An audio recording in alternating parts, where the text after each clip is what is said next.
Sir విశాఖలో drugs కలగాలని రేపుతుంది. దీనికి కారణం ప్రభుత్వం అని చెప్పి ప్రతిపక్షాలు ఆరోపిస్తున్నారు. దీన్ని ఎలా చూస్తారు?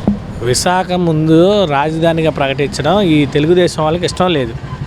ఇష్టం లేక అక్కడ మీరు ఏం చేస్తున్నారంటే ఎప్పటికప్పుడు ఏదో ఒక ఇష్యూ చేసి ఇక్కడ శాంతి భద్రత లోపాలు ఉన్నాయి ఇంకేదన్నా క్రియేట్ చేసి అసలు అక్కడ రాజధాని రాకుండా చేయడం వీళ్ళ లక్ష్యం. ముందు మొన్న జన సైనికుడు ఉన్నాడు లోకల్ యూట్యూబ్ ఛానల్ ఎవరు అక్కడ పార్టీ చేసుకొని ఫిషింగ్ హార్బర్లో బోట్లన్నీ తగలబెట్టేశారు. బోట్లన్నీ తగలబెట్టేసి మేం కాదు అని చెప్పేసి మళ్ళీ అప్పుడు ప్రభుత్వం మీద నిందయ్యాలి. అట్లాగే ఇప్పుడు ఇది వస్తే డ్రగ్స్ పట్టుకెళ్తారు. ఈ డ్రగ్స్ పట్టుకున్న వాళ్ళ మెయిన్ నిందితుడు ఎవడండి? చంద్రబాబు నాయుడు పక్కన తిరుగుతున్నవాడు, ఆ రామచర్ల సత్య అనేవాడు. వాడు అనుచరులేక దీనిలో మెయిన్ నిందితులు. వీళ్ళు ఎవరు పార్టీ? ఇదిగోండి ఫోటో చూడండి. ఇదిగో చంద్రబాబు నాయుడుతో కలిసి ఉన్నాడా? ఈడేగా రామచర్ల సత్య. మరి ఈడే మెయిన్ నిందితుడు ఉన్నప్పుడు ఈ డ్రగ్స్ గ్యామ్ ఎవడ వైపుకి వస్తుంది? ప్రభుత్వం మీదకి వస్తుందా? వీళ్ళకి ఏంటంటే రాజధాని అక్కడ రావడం ఇష్టం లేదు. ముందు రాజధాని రావడం ఇష్టం లేక ఇప్పుడు అక్కడ ఉంది రెడ్డిస్ అని చెప్పి రాయలసీమలో వచ్చేసి ఆ రెడ్డిలు రౌడీ రెడ్డిలు, లేకపోతే ఇక్కడికి తీసుకొచ్చి రెడ్డి రాజ్యం తీసుకొచ్చారు, లేకపోతే పులివెందుల రౌడీలను తీసుకొచ్చారు, రాయలసీమ రౌడీలు తీసుకొచ్చారు. అసలు నువ్వు ఏం చేయాలనుకుంటున్నావు? రాయలసీమనే రౌడీలు అంటున్నావు. ఆ ఓట్లు కావాలా నీకు? రాయలసీమ రౌడీలు తెల్ల పంచి లాగేసుకొని వచ్చేసారు అమరావతికి అయ్యి అని చెప్పి అన్నావు అంటే వాళ్ళకి ద్రోహి. నువ్వు ఒక రాయలసీమ బిడ్డగా ఉన్న చంద్రబాబు నాయుడు నువ్వు చిత్తూరులో నువ్వు కుప్పం నుండి పోటీ చేస్తున్నావు.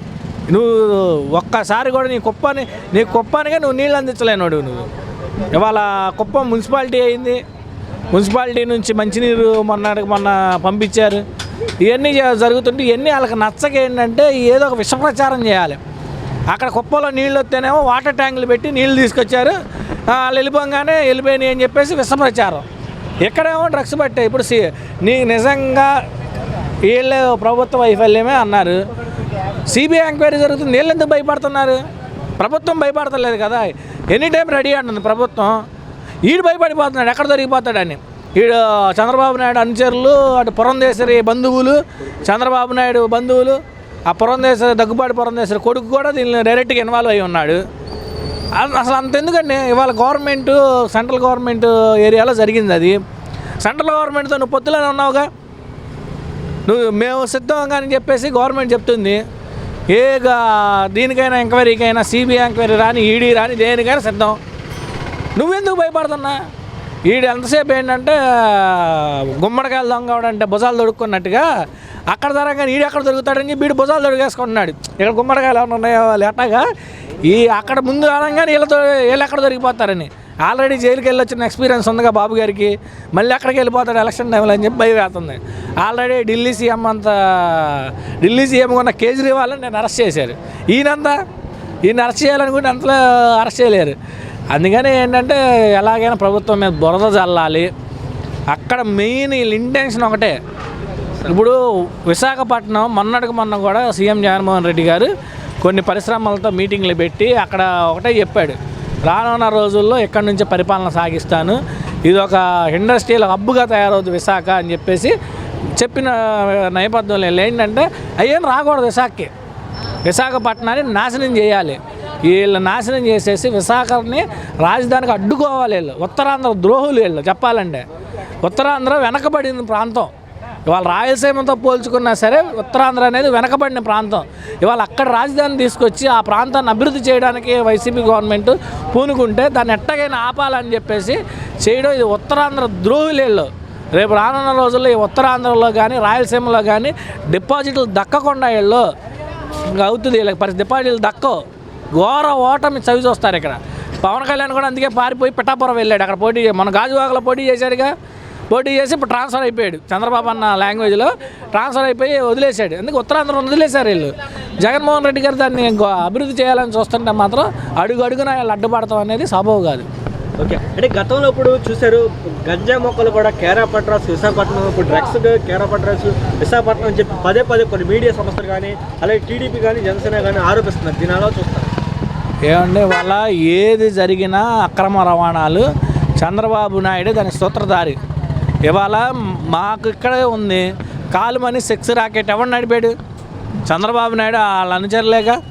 దెందులూరులో MR1 కొట్టింది ఎవడు? చంద్రబాబు నాయుడు ఎమ్మెల్యేనేగా.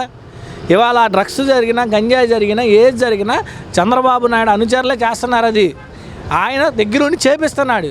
గవర్నమెంట్లో ఉన్నప్పుడు వాడికి అనుమతులు ఇచ్చి చేపించింది ఈయనే. వాళ్ళ మీద కేసులు లేకుండా చూసింది ఈయనే.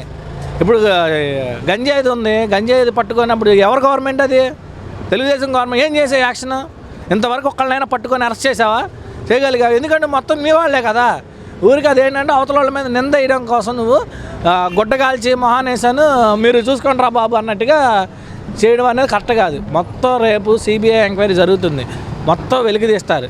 లేదంటే ఏమన్నా మనవాడు ఉన్నాడుగా అక్కడ సెంటర్లో కాళ్ళు పట్టుకొని రెడీగా, ఈయనేమో అపాయింట్మెంట్ తీసుకుంటాడు మన పీకే ప్యాకేజ్ ఇస్తారు. ఈయన వెళ్ళి అన్నీ కాళ్ళ మీద పడిపోయి మా బాబు మమ్మల్ని కాపాడండి బాబు అంటాడు. అది అలా కాపాడి మళ్ళీ సిబిఐ ఎంక్వైరీని కూడా తప్పించుకోవడానికి ఏదో మార్గాలు చూస్తున్నాడు. సంధ్య ఆక్వా సంబంధించిన వ్యక్తి ఏమో ప్రభుత్వానికి ఎటువంటి సంబంధం లేదని చెప్పి ఆయన ప్రెస్ మీట్ వచ్చి ముందుకు చెప్పడం జరుగుతుంది. కానీ వీళ్ళు ప్రభుత్వానికి సంబంధం ఉంది, ఇది దీంట్లో వైఎస్ఆర్సీపీ వాళ్ళ పాత్ర ఉందని చెప్పడం జరుగుతుంది. వీళ్ళు అదేనండి, ఇప్పుడు బురద మేమే జల్లుదాం, మీరు కడుక్కోవాల్సిన బాధ్యత మీద అంటారు. ఇప్పుడు అవతలోడే చెప్తున్నాడు మా ప్రభుత్వానికి ఏం సంబంధం లేదు, దీనిలో ఉన్నది టీడీపీ వాళ్ళే, దగ్గుబాటి పురంధేశ్వరి కొడుకే, లేదంటే చంద్రబాబు నాయుడు సన్నిహితుడే ఉన్నాడని చెప్పి ఆయనే చెప్తున్నాడుగా. రేపు సిబిఐ ఎంక్వైరీలో కూడా ఆయన అదే చెప్తాడు, దొరికిపోతాడు. ఇది దొరికిపోయేటప్పుడు ఏంటంటే కావాలని టాపిక్ డైవర్ట్ చేయడానికి, టాపిక్ డైవర్ట్ చేసేసి వీళ్ళ మీదగా నెట్టుదామని, అంటే వీళ్ళ దొంగలు అని చెప్పి విక్రమార్కుడు సినిమాలో బ్రహ్మానందం గాడి ఉంటుంది కదా, ఆ దొంగ అంటే నీ వెనకాల ఉంది అమ్మమ్మ కూడా అది అని చెప్పి అంటాడు. అట్లాగే వీళ్ళ దొంగ అనుకొని అసలు ఉన్నది ఎవడరా బాబు వెనకాల దొంగ అంటే చంద్రబాబు నాయుడు అనుచరులు దొంగలు, అందరూ వీళ్ళంతా దొంగలు. టీడీపీ అంటేనే తెలుగు దొంగల పార్టీ. గతంలో గౌతమ్ సవాంగ్ గారు డీజీపీగా ఉన్నప్పుడు కొన్ని వందల కేజీలు మొత్తం ఎక్కడెక్కడ ఉన్న రాష్ట్రం మొత్తం ఫిల్టర్ వేసేసి తగలబెట్టేసి ఒక టైంలో మనం చూస్తే ఇప్పుడు బోర్డుల మీద డ్రగ్స్ అవేర్నెస్ కోసం అని చెప్పేసి బోర్డులు పెట్టారు, హోర్డింగ్లు చాలా చోట్ల పెట్టారు రాష్ట్రాల్లో. డ్రగ్స్ నుంచి ఉండండి యూత్ని కాపాడుతున్నారు. అలాగే కాలేజీలకు వెళ్ళి పోలీసులు వీళ్ళంతా వెళ్ళి కాలేజీల్లో క్లాసులు తీసుకొని పాంప్లెట్లు పంచి వాళ్ళ డ్రగ్స్ అవేర్నెస్ గురించి ఎంతో యుద్ధ ప్రాతిపదికన యువత దీనికి మత్తు బానిసలు కాకూడదని చెప్పేసి జగన్మోహన్ రెడ్డి గారు వచ్చిన దగ్గర నుంచి చాలా యుద్ధ ప్రాతిపదికన జరుగుతుంది ఇది. కానీ తెలియకుండా ఏం చేస్తున్నారంటే చంద్రబాబు నాయుడు ఆయనకున్న సన్నిహితులను వాడుకొని ఇంకేదో వాడుకొని రాష్ట్రంలో ఎట్లయినా దాన్ని చేస్తున్నాడు. దీనికి అంత కారణం ఎవడంటే ఎట్లా చేసుకున్న చంద్రబాబు నాయుడు జగన్ మీద బురద వేయడానికి ఇంకా చేయడానికి. ఇప్పుడు మద్యం మాఫీ చేస్తామని జగన్ అంటే ఒకడు వచ్చేమో నేను 70 రూపాయలకే చీప్ లిక్కర్ ఇస్తాను అంటాడు ఒకడు బీజేపీ వాడు. ఈయన వచ్చేమో నేను రాగానే నీకు ఇంకా మంచి మంది ఇస్తాను నువ్వు ఇంకా బాగా తాగా అంటాడు. ఈయనేమన్నాడు మీ పిల్లలు బడికి పంపించండి రా బాబు, చదివించుకోండి రా బాబు, ఉన్నత స్థాయిలో తీసుకురండి, మీకు గవర్నమెంట్ స్కూల్ బాగు చేసాం, ఐబీ సిలబస్ తీసుకొచ్చాం, సిబిఎస్ఈ సిలబస్ తీసుకొచ్చాం, చదువుకోండి, విద్యా దీవెన ఇస్తాం, అమ్మఒడి ఇస్తాం, విదేశీ విద్య ఇస్తాం అని చెప్పేసి ఈయనంటే ఈయనేమన్నాడు చీప్ లిక్కర్లు ఇస్తాను అన్నీ. ఒకటి ఇంతకన్నా దారుణమైన కూటమి ఏదన్నా ఉందా? ఒక కూటమిలో ఇంతకన్నా దరిద్ర నా కొడుకులు ఎవడైనా ఉంటాడా?